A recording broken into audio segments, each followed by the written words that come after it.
Hola amigos, buenos días, ¿cómo están? Aquí estamos en mi programa Buscando el Sueño Americano con Celia Estrada. Celia Estrada Realtor lleva más de 30 años ayudando a familias a ser propietarios de casa. Si usted está pensando en comprar o vender su casa, espero que nos puedas llamar y poderte ayudar. El día de hoy tenemos una invitada muy especial. Muchos de ustedes me han llamado preguntándome sobre los impuestos de la ciudad y cómo funciona, pero antes de presentar a esta persona, les quiero dejar saber cuáles son los requisitos que el banco le pide para que usted pueda comprar su casa. Lo que el banco le va a pedir es lo siguiente: le van a pedir su declaración de impuestos de los últimos 2 años, colillas o talones de cheque de un mes reciente, estados de cuenta del banco de los últimos 2 meses. Si tienes Tax ID, te van a pedir copia de tu Tax ID y una identificación de tu país vigente. Tal vez te pidan el 10% de depósito, entonces llámanos para hablar más al respecto. Entonces aquí tenemos el día de hoy a Yulisa. Yulisa trabaja para la oficina de Tax Collection en la ciudad de Charlotte, ¿no? Mecklenburg County. Sí, Buenos días. Sí, buenos días, Yulisa. Muchas gracias por aceptar nuestra invitación.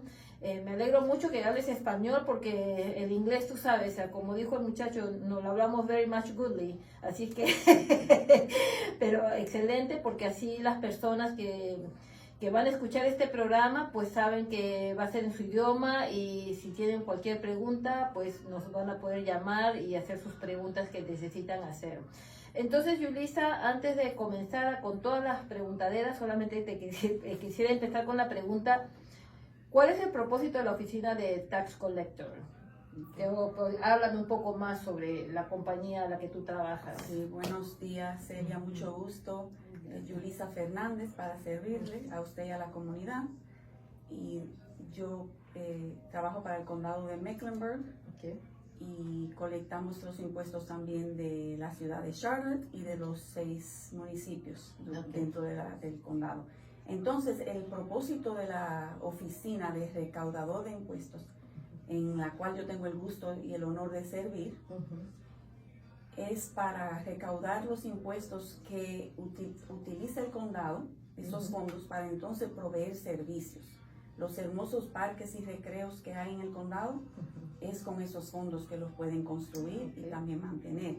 Y también los servicios que van directamente a la comunidad, como por ejemplo, cuando la comunidad necesita asistencia pública y asistencia médica, las clínicas, esos servicios son proveídos por el condado por medio de los impuestos. No solo ese es el ingreso, y hay otros ingresos.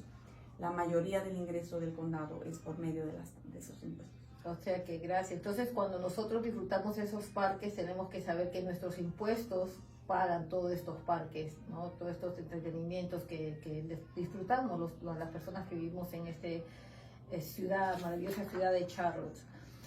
¿Y cuáles son los mayores desafíos que has enfrentado trabajando en este departamento? Pregunta que me agrada contestar. Nosotros proveemos un servicio con gusto, estamos ahí para servir. Y a veces los retos es exactamente lo que estamos tratando de hacer ahora, es comunicarnos con los residentes en la forma en que ellos necesiten que nos comuniquemos. Y por eso estoy aquí, porque yo hablo español y puedo hablar directamente con usted y con sus radioescuchas, con su audiencia. Sí, excelente. ¿Y cuál serían los problemas que tú has enfrentado cuando dicen que trabajas en el Tax Collector? Yo creo que no muchas personas dicen, ¡oh, qué bueno! No. Sí. Es como el IRS, me imagino, ¿no? Hay una percepción de que los colectadores, la comunidad es muy responsable, saben cómo cumplir sus responsabilidades, y la mayoría de los dueños de propiedad pagan y pagan a tiempo. Entonces, un poco de reto es cuando a veces las personas no pueden porque no tienen los recursos, o no saben que tienen que pagarlo, o se olvidan. Entonces ahí es donde nosotros tenemos que usar los recursos que están en las leyes para entonces enforzar esas colecciones. No es que nos guste ir con un poquito de pero hay que hacerlo Claro. por la misma razón que te expliqué anteriormente. Esos son fondos que se usan para la comunidad. Ok, excelente.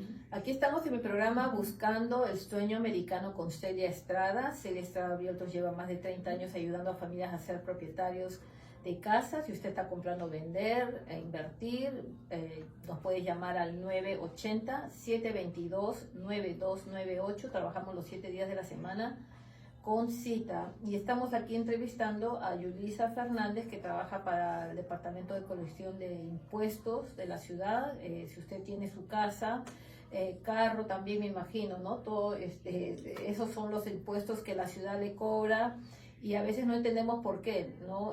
¿Por qué tenemos que pagar todos estos impuestos? Y ella, como estaba comentando, pues que es el trabajo de ella, y generalmente las personas que son propietarios de casa, que ya pagaron sus casas, voy a decir, se olvidan de pagar sus impuestos. Entonces queremos saber más cómo funciona este proceso. Y en este proceso, por ejemplo, mucha de la gente me ha llamado cuando la ciudad va y reevalúa una propiedad, ¿no? Por ejemplo, hace unos días atrás, esta persona compró su casa por $300,000 y la ciudad evaluó la propiedad de ella por $270,000. Y claro, mi clienta me llamó, pero Celia, entonces he pagado mucho por mi casa, ¿qué pasó? Digo, no señora, pero no se preocupe, eso no es así. Explícanos cómo funciona ese proceso, por qué a veces sale muy alto lo que uno ha pagado, mucho más el valor para la ciudad. Por ejemplo, si paga 300, ahora la ciudad dice que mi casa vale 350, y en otros casos vale menos. ¿Cómo ustedes ven ese proceso? ¿Cómo ustedes estiman el valor de una propiedad? La oficina del recaudador de impuestos trabaja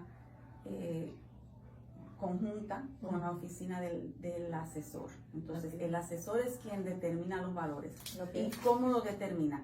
Es basado en el valor del mercado. Es lo que un comprador y un vendedor se pondrían de acuerdo en esa suma. Entonces, de ahí es que viene el valor, es de ventas. Entonces, el asesor determina la evaluación o la tasación de la propiedad basado en el mercado. Entonces, lo que dicta el mercado. ¿Qué sucede? Que eso es el 1 de enero cada 4 años. La ley requiere que se haga por lo menos cada 8. En Mecklenburg decidimos hacerlo cada 4 para mitigar un poquito de lo que sucede cuando hay mucho crecimiento y de pronto algo se desploma. Entonces, cada 4 así se recaudan los valores de ventas en más corto tiempo. Entonces, es tasado para el 1 de enero. Y es como tomar una foto, una captura y decir, ok, este es el valor el 1 de enero.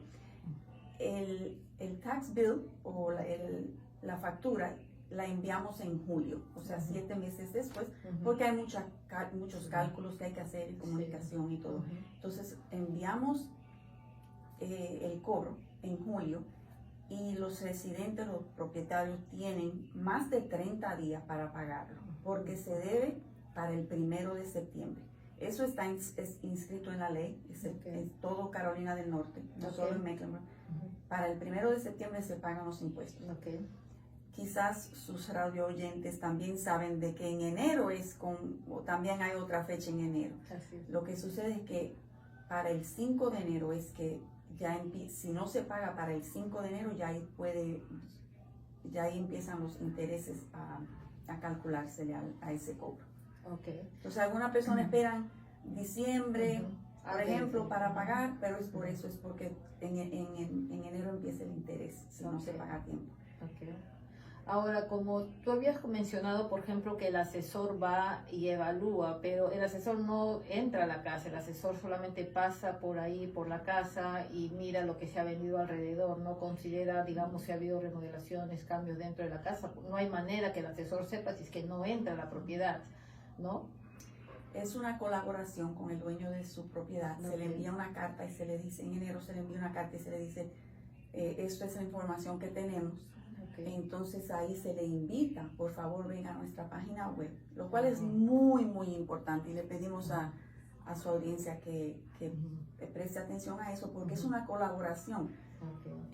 La oficina del asesor sí hace visitas a las propiedades. Ellos hacen visitas físicas, van y miran por fuera, también usan información de ventas que tienen en nuestros sistemas.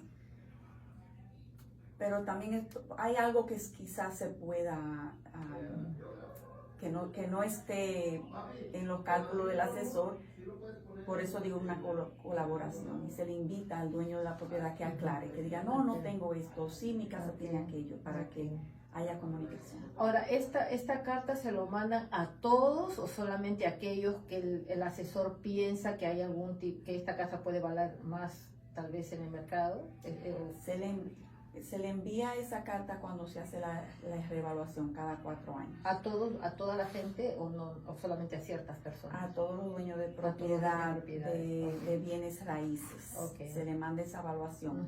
Ahora, no se le envía todos los años porque se supone que si usted tiene una propiedad lo sabe. Entonces es la responsabilidad del dueño de propiedad de saber, yo tengo esta propiedad y yo tengo que pagar los impuestos.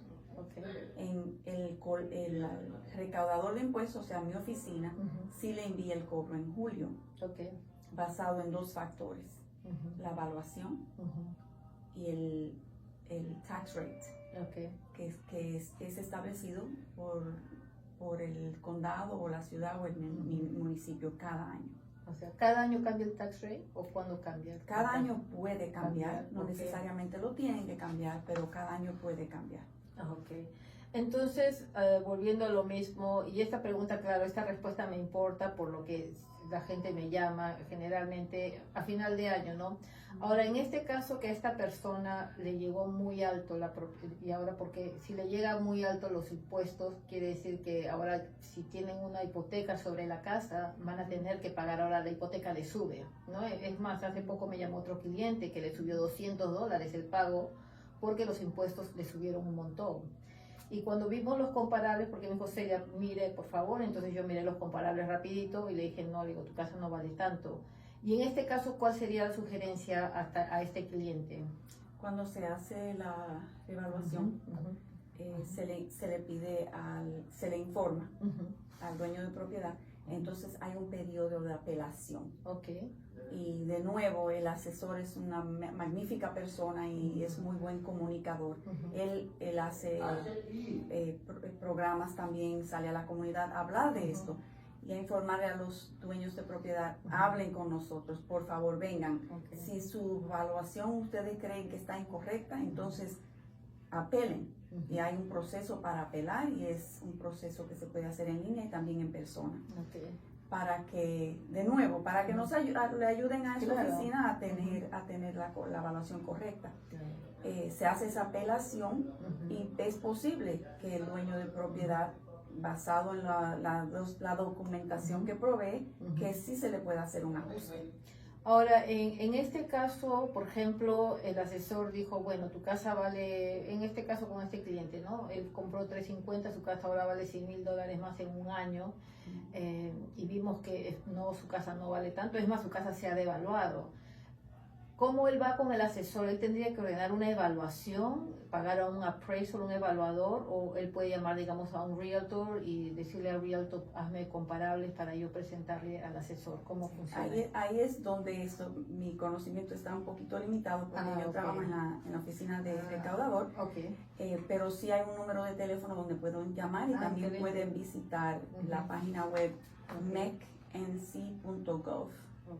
Gracias por ese. Entonces, otra vez volvemos a los impuestos, porque entonces me da ahí.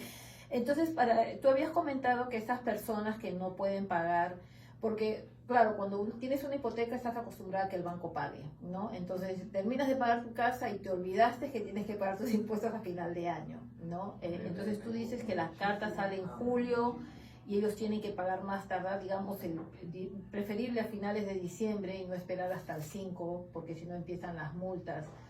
Y dices que también comentaste que si esta persona, digamos, es de bajos recursos y ya no puede, una persona retirada ya, digamos, que ya no tiene el dinero o no tiene suficiente dinero para pagar todo de uno, ¿puede hacer pagos mensuales o si ya esperó hasta el último día, diciembre 31, va a tener que pagar todo, o puede hacer pagos mensuales, puede estar en un acuerdo con ustedes para pagar mensualmente? Entonces, nosotros mandamos recordatorios también, si no paga para el 1 de septiembre, que es cuando se debe. mandamos un recordatorio a la casa o a la dirección que nos han, que está en el récord, para recordar cómo deben pagar. Y tenemos muchos métodos de cómo pagar. Puede pagar en persona, puede pagar en línea. No sé si quieres que te comparta el enlace. Sí, por supuesto. Es MEC, NC, como North Carolina.gov, barra Pay Tax. Pay Tax, P-A-Y, Tax, T-A-X. Entonces, si paga en línea con un cheque electrónico, no hay no se le cobra nada por encima de los impuestos. Ahora, si paga con tarjeta de crédito, hay un cargo que cobra el vendedor de ese servicio. Quiero que tu audiencia sepa que yo hay programas de asistencia para personas mayores de 65 años de edad, si debido a algunos requisitos. Por ejemplo, normalmente basado en ingresos. Los ingresos de esa persona, si son de bajos recursos y mayores de 65 años, pueden aplicar para programas. Les invito que por favor visiten la página web mecnc.gov, Tax Relief, que busquen esos programas. También el condado de Mecklenburg tiene un programa de asistencia monetaria, que es muy diferente a lo que provee el estado, que se llama HOMES, H-O-M-E-S. El enlace para visitar esa página web es mecnc.gov/4, el número 4, HOMES, H-O-M-E-S. Y eso también es basado en ingresos. Hay millones de dólares ahí para personas que califiquen, que puedan calificar para una asistencia en sus impuestos. También el municipio de Mint Hill y de Matthews, aquí donde estamos en Matthews, Habitat tiene un programa de reparación. Por ejemplo, si la casa necesita una reparación crítica y no están atrasados con los impuestos, pueden aplicar. Y les urjo que busquen esos programas porque están ahí y no hay ningún gancho, es para ayudar. No hay que devolver nada después, está ahí para ayudar. Solamente son los ingresos que van a determinar si tú calificas para estos programas. Ingreso, edad y otros requisitos, por eso no te lo puedo enlistar todos aquí. No, está bien, excelente, porque ya por lo menos me das una guía para yo poder buscar, irme a los websites que me has comentado. Bueno, aquí estamos en mi programa Buscando el Sueño Americano con Celia Estrada. Si usted tiene alguna pregunta, nos puede llamar al 980-722-9298. Puedes entrar a mi página de Facebook, Celia Estrada Realtors #1, y mandarnos mensaje también por Messenger. Estamos en TikTok, Facebook, YouTube, Instagram. Nos encuentras en todas partes en estos momentos. Entonces continuamos acá con Yulicia Fernández, que trabaja para la ciudad de Charlotte, Tax Collector, el departamento de colección de impuestos de propiedades. Entonces ya me habías comentado si alguien no paga, qué es lo que pasa, ¿no? Que si no puede pagar. Ya me habías comentado también de los programas de ayudas que tienen. ¿Hay alguna tax break para personas de la tercera edad? Yo he escuchado que parece que puedes pagar la mitad de impuestos si eres propietario de casa, es tu primera casa y tienes, no sé cuál es la edad que hay cierta ayuda, no ayuda, pero que los impuestos bajan para una persona de tercera edad, es decir, que es propietario de casa. Sí existen, están en las leyes de Carolina del Norte y basado también en bajos ingresos, nada más no es la edad. No es la edad, no, gracias por aclarar eso. Sí, y si existe, y les urjo que por favor, esos programas están ahí, nosotros queremos que lo utilicen. Claro, porque hay millones, ya me dijiste, ya hay que buscar los millones. Están en tu oficina los millones para ir a recoger. El Homes Program, sí, ese es otro programa de Mecklenburg de asistencia al dueño de casa. ¿Por qué? Porque la ciudad y el condado, a nosotros nos interesa que los dueños de propiedad sigan con su propiedad y sigan en su propiedad si esa es su vivienda. Claro. Entonces, por ejemplo, me comentaste que qué pasa si no pagan. Sí. Pues no queremos que lleguen a esa situación, claro. Y por eso le urgimos que busquen esos programas. Ahora, si no califican y no pagan, entonces es mi responsabilidad de asegurarme que nosotros podamos cobrar. Ok. Por eso es que es importante la comunicación. Llámenos, hablen con nosotros. Aunque no entramos en planes de pago, a veces hay casos en el cual podemos trabajar con la persona hasta que pueda salir así como que dice del hoyo, ¿verdad? Sí. Y entonces en ese caso sí podríamos aceptar un plan con el fin de que estén al día después con sus impuestos y se puedan quedar en su propiedad o con su propiedad. Porque también colectamos para propiedad personal y propiedad de negocios. Esa parte yo estuve un poco sorprendida. Yo viví en Nueva Jersey. Bueno, claro, no tuve casa ahí, era una estudiante. Y mis padres no tuvieron casa allá. Pero sí me sorprendió que te cobraran impuestos sobre, por ejemplo, tus cosas personales, ¿no? O el carro, por ejemplo, impuestos sobre el carro. Me acuerdo hace años cuando recién me mudé acá, tenía un carro ya que estaba bastante viejito y me dijeron que valía $5,000, pero en realidad en el mercado en esa época, te estoy hablando hace 30 años, valía $1,000. ¿Cómo ustedes hacen esa evaluación de los carros cuando están viejos, llenos de millas? Porque buscan en el Blue Book, ¿cómo determinan esos precios en el Blue Book? Vuelvo y te repito que es el valor según el mercado. Es lo que un vendedor y un comprador en qué acordarían. Entonces ese es el trabajo del asesor. Ellos determinan el valor de ese vehículo.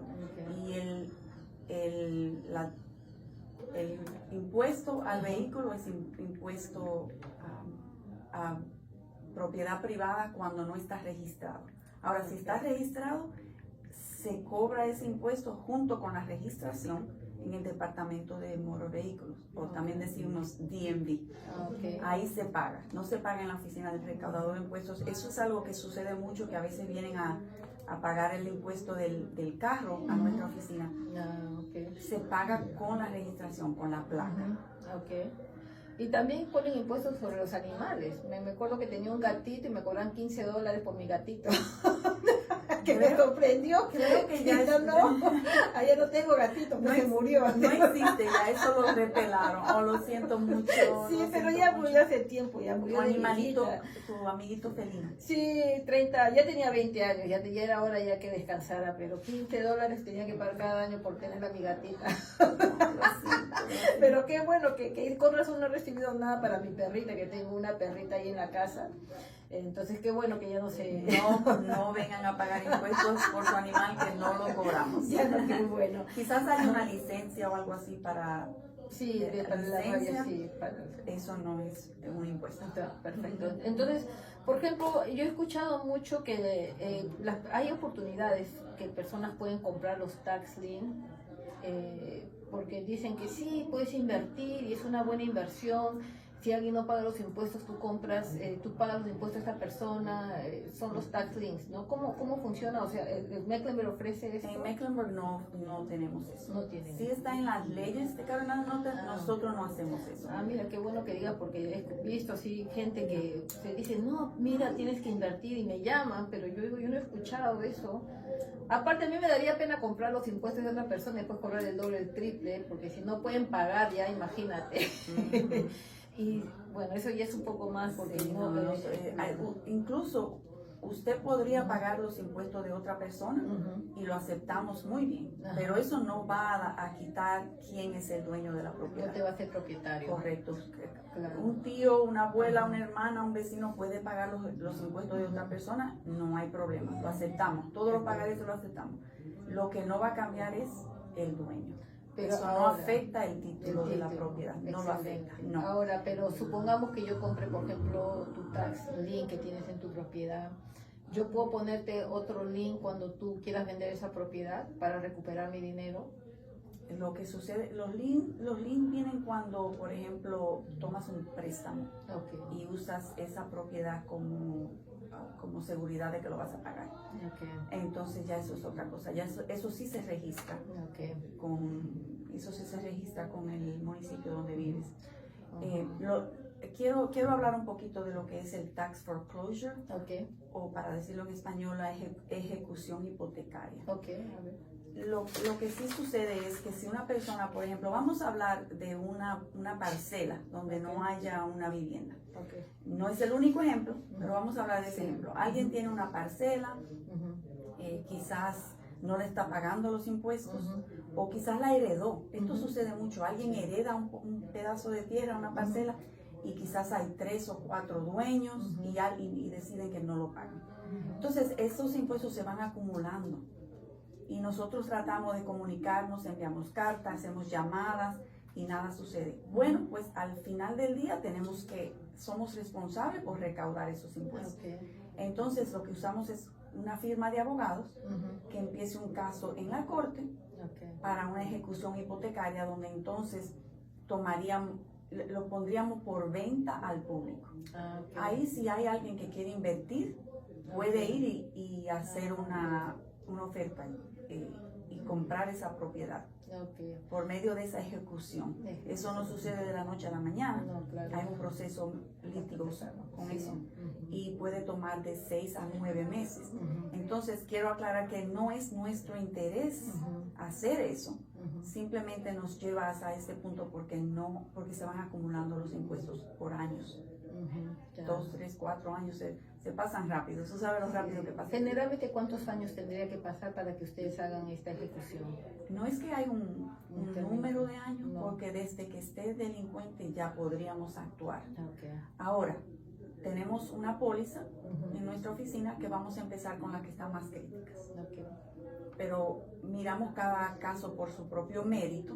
Hay veces que podríamos hacer una de más años y también una con menos años, dependiendo de los factores de cada situación.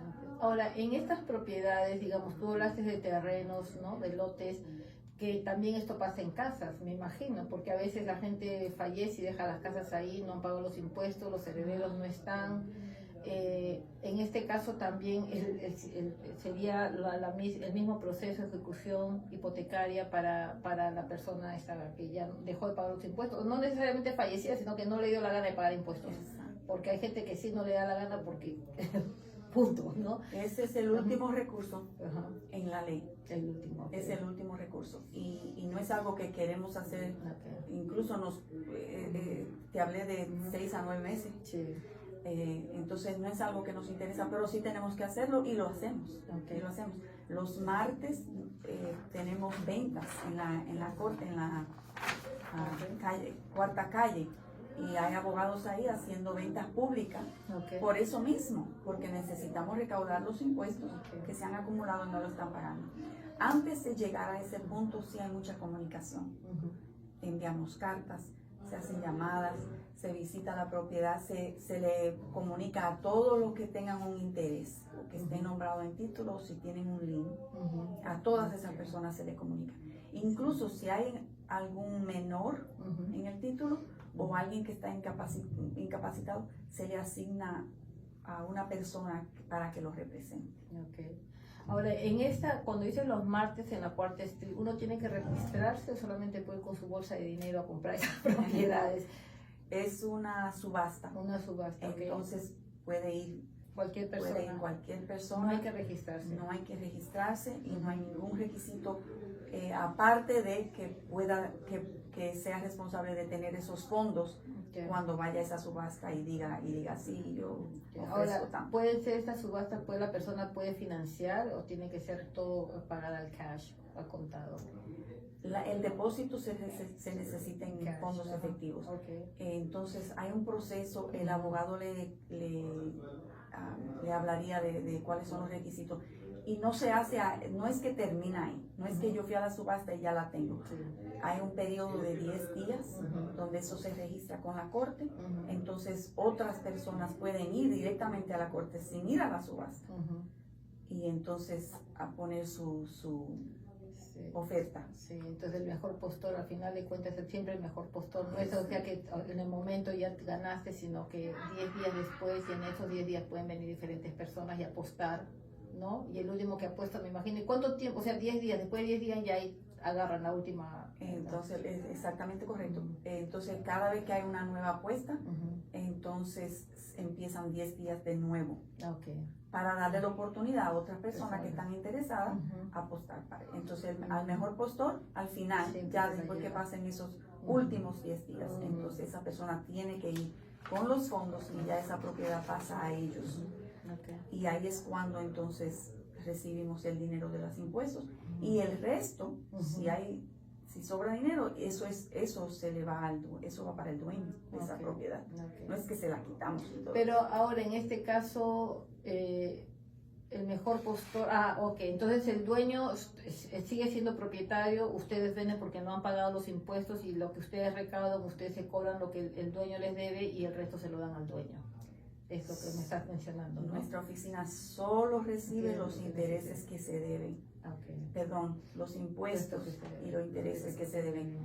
El abogado que hace el proceso también está, se paga de ahí. Por la ley lo indica que el abogado puede recibir sus gastos y su pago para él o ella. Entonces después lo que sobra, la administradora de la corte se encarga de ese dinero, de distribuir ese dinero. En este caso, por ejemplo, habíamos hablado si no encuentran al dueño y ahora ustedes ya vienen, digamos, a ser propietarios cuando has hecho la ejecución hipotecaria, entonces ahí igual funciona los 10 días que estás mencionando o ya no. No te entendí bien. Tú habías dicho que cuando los dueños no existen, ¿no? Ya no hay dueños, ustedes hacen la ejecución hipotecaria. Eso ustedes vienen ya entonces a ser propietarios de la propiedad o del lote, ¿no? Cuando hacen esos trámites. Entonces, claro que no es que no haya dueños, sino que no podemos comunicarnos con ellos por X o Y razón. Entonces ahí lo ponemos en manos de abogado y ellos tienen que llenar unos requisitos de comunicación. Y si no hay comunicación, el dueño se desapareció, digamos, entonces ahora la ciudad viene a ser dueño de esta propiedad. No. En la subasta, cuando vamos a la subasta, se supone que nosotros somos los primeros que ponemos en la subasta. Entonces, en ese caso, el condado sería el mejor postor. Si no hay otro mejor postor.